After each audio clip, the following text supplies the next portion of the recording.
Je vois qu'il y a un trou sur votre CV entre 2023 et 2025. Est-ce que c'est normal? Est-ce qu'il est à jour ou qu'est-ce que vous avez fait entre-temps?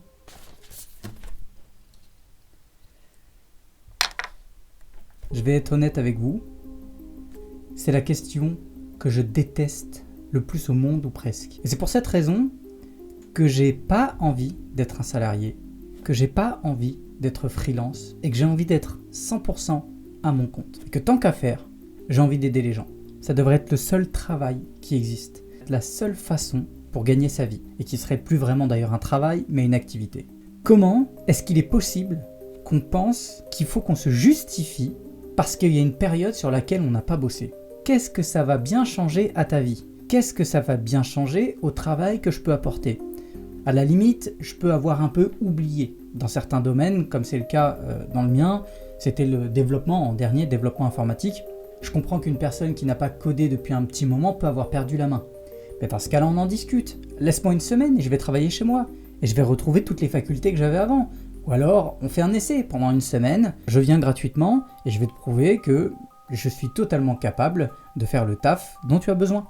Et le pire dans tout ça, c'est que quand tu expliques à la personne que tu essaies d'entreprendre, que tu crées une entreprise, que tu crées de la valeur, elle ne s'intéresse pas du tout à ce que tu fais. Alors que ça peut être en lien avec le sujet pour lequel elle t'appelle.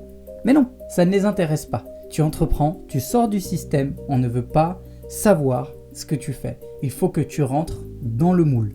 En tout cas, c'est l'impression que j'en ai. J'ai pas été recruteur, je l'ai jamais été et je suis pas en contact avec des recruteurs. Mais c'est l'impression que j'ai. Et dans tous les cas, qu'est-ce que ça peut te faire, ce que j'ai fait entre-temps? En quoi c'est ton problème? Même si j'ai pris 2 ans de vacances ou que j'ai voyagé pendant 5 ans, ça ne te regarde pas.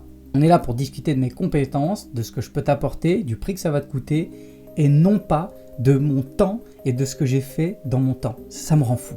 Voilà, donc à toutes les personnes qui pensent exactement la même chose que moi, et qui ne l'entendent d'ailleurs jamais dans leur entourage, vous n'êtes pas le seul à penser ça, déjà, ou la seule.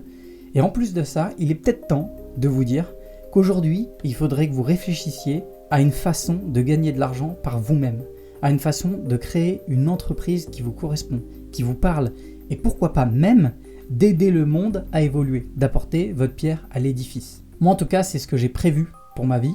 Donc si jamais vous voulez voir un petit peu l'évolution, ce que ça va donner, abonnez-vous à cette chaîne.